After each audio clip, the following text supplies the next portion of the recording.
Hosea Tidumienu. Efrem hwemframa na wodi apoe ahumachi. Da nyina oma atro ne oseye dɔɔso. Na one Asiria kwa apam. Na wɔsoa ngo kɔ Misrim. Na Awurade ne Yuda anya asɛm. Na wɔreba batwe Yakob aso sɛdeɛ na kwanteɛ. Sɛdeɛ ne nnoyɔyɛ teɛ no na wɔbetua no ka. Ɔyafunu mu na ɔsɔɔ ne nua nantini. Na n'ahoɔden mu na ɔne Nyankopɔn koeɛ. Ɔne ɔbɔfoɔ no koe na otumi. Osui na ɔpaa no kyɛw.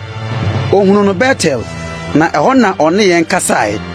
Na Awurade yɛ asafo Nyankopɔn. Awurade ne din a wɔde kae no. Na wɔn nso sane kɔ wo Nyankopɔn nkyɛn. So adɔyɛ ne atemmuo mu. Na hwɛ wo Nyankopɔn kwan daadaa. Canaan nsisie nsania wɔ ne nsam. Ɔpɛ amimdie. Na Efrem se, Menya me ho ara. Menya ade pii mafa. Mibre nyinaa mu. Wanya muyɛdi a ɛyɛ bɔne ama me. Enso me ne Awurade wo Nyankopɔn de firi Misraim asase so. Mɛma watena ntomadan mu bio sɛ afahyɛ na no. Na makasa makyerɛ adiyifo no.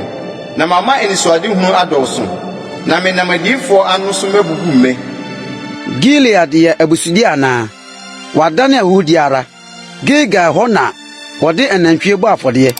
Wɔn afɔrebekyia no nso te sɛ afuom nkofie so abokuo. Na Yakob dwane kɔɔ Siria asase so. Na Israel som ɛyere ho. Na ɛyere nti ɔhwɛ nwan. Na Awurade nam odiyifoɔ so yi Israel firi Misrim bae. Na ɔnam odiyifoɔ so hwɛ wɔn.